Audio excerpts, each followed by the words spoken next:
ಅಖಿಲ ಭಾರತೀಯ ವಿದ್ಯಾರ್ಥಿ ಪರಿಷತ್ನಿಂದ ಸೀಡ್ ಬಾಲ್ ಹಾಗೂ ಇತರ ಸಸಿಗಳನ್ನು ನೆಡುವ ಕಾರ್ಯಕ್ರಮವನ್ನು ಬೇಲೂರಿನಲ್ಲಿ ಹಮ್ಮಿಕೊಳ್ಳಲಾಗಿತ್ತು. ಬೇಲೂರು ತಾಲೂಕಿನ ಪುಷ್ಪಗಿರಿ ಬೆಟ್ಟದಲ್ಲಿ ಕಾರ್ಯಕ್ರಮವನ್ನು ಆಯೋಜಿಸಲಾಗಿತ್ತು.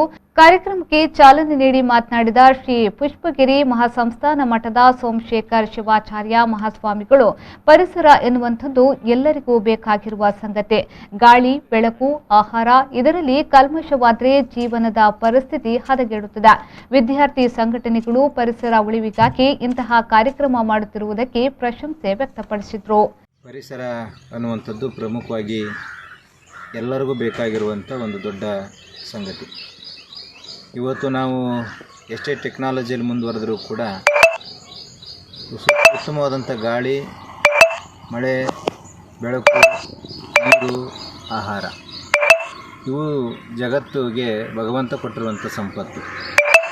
ಈ ಸಂಪತ್ತಿನಲ್ಲಿ ಕಲ್ಮಶ ಆಯಿತು ಅಂತಂದರೆ ನಾವು ಆರೋಗ್ಯವಾಗಿ ಇರಲಿಕ್ಕೂ ಆಗೋದಿಲ್ಲ, ಜೀವನವನ್ನು ಅನುಭವಿಸ್ಲಿಕ್ಕೂ ಸಾಧ್ಯತೆ ಆಗೋದಿಲ್ಲ. ಭಗವಂತ ಕೊಟ್ಟಂಥ ಏನು ಗಾಳಿ, ಬೆಳಕು, ಪರಿಸರ ಇದೆ, ಆ ಪರಿಸರವನ್ನು ಉತ್ತಮಗೊಳಿಸಬೇಕಾದಂಥದ್ದು ನಮ್ಮೆಲ್ಲರ ಕರ್ತವ್ಯ ಆಗಿದೆ.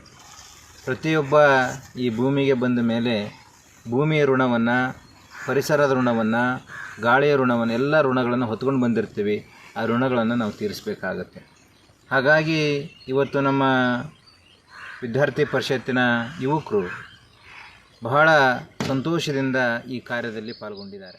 ಈ ಸಂದರ್ಭದಲ್ಲಿ ಉಪನ್ಯಾಸಕರಾದ ವೀರಭದ್ರಪ್ಪ, ರಾಜ್ಯ ಸಹ ಕಾರ್ಯದರ್ಶಿ ಐಶ್ವರ್ಯ, ಬರಹಗಾರ ನಿರಂಜನ್ ಎಸಿ, ವಿದ್ಯಾರ್ಥಿಗಳಾದ ಹೇಮಂತ್, ವಂದನಾ, ವರುಣ್, ಶರತ್, ಗಿರೀಶ್, ಅರುಣ್, ಪ್ರೀತಮ್ ಹಾಜರಿದ್ದರು.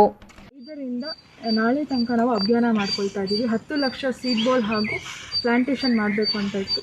ನಮಗೆ ಬೇಲೂರು ತಾಲೂಕಿನಲ್ಲಿ ನಮ್ಮ ಶ್ರೀಗಳ ಜೊತೆ ನಾವು ಇವಾಗ ಸ್ವಾಮೀಜಿ ಜೊತೆ ನಾವು ಉದ್ಘಾಟನೆ ಮಾಡಿಸಿದ್ದು ನಮಗೆ ಭಾಳ ಖುಷಿ ವಿಚಾರ. ಈಗಿನ ನಮ್ಮ YDD ಕಾಲೇಜ್ ಪ್ರಿನ್ಸಿಪಲ್ ಆಗಿರ್ಬೋದು, ಸರ್ ಆಗಿರ್ಬೋದು, ಎಲ್ಲರೂ ಬಂದಿದ್ದಾರೆ. ಇವತ್ತು ನಮಗೆ ಇಷ್ಟೊಂದು ಸ್ಫೂರ್ತಿ ಕೊಟ್ಕೊಂಡು ನಮ್ಮ ಜೊತೆ ಇರೋದು ನಮಗೆ ಭಾಳ ಸಂತೋಷದ ವಿಚಾರ. ಎಲ್ಲರಿಗೂ ನನ್ನ ಧನ್ಯವಾದಗಳನ್ನ ತಿಳಿಸ್ತೀನಿ. Yogesh PG, V4 news, Hassan.